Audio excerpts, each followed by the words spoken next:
to? Have they ever purchased before? And if so, was that different or similar to what they've just bought? Have they ever given you a donation before?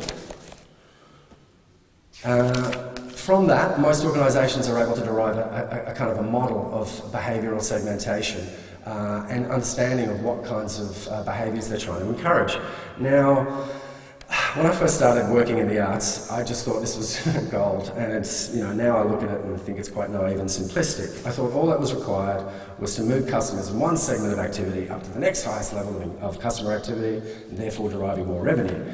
So, for instance, a repeat single ticket buyer could be easily moved into a group buyer or a subscriber. Why wouldn't they, I thought? It's going to save them money, it's going to be easier, they'll buy the tickets in one hit, but that's not the way people work. People don't behave in an utterly linear and predictable fashion. Some do, if you can find the right value proposition in your marketing to speak to them, to get them to that next level of engagement. But there's also loads of missing data in a simple behavioural model.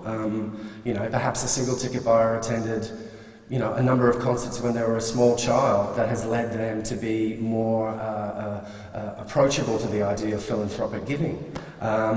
You've got no data to back that up. So theoretically, somebody who's just come to one concert, perhaps you don't target them for your donations drive.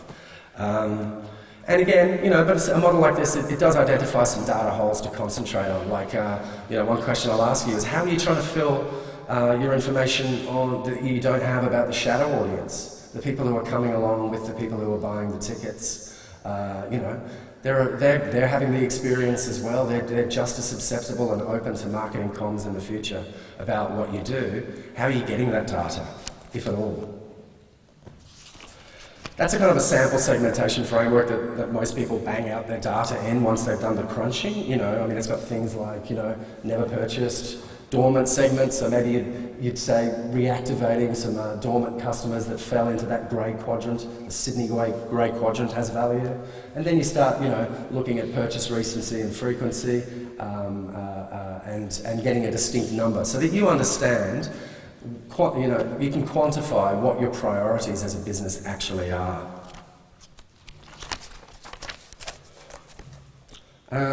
What variables of difference could result from crunching your data?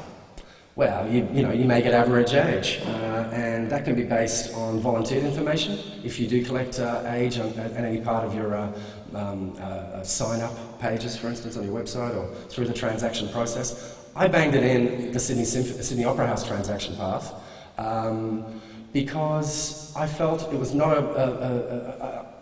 even only about 20% of the people actually gave data about their age, but just asking it when it was a field at point of transaction, there was no harm. It wasn't a compulsory field, they didn't have to, but it just gave a little bit more data.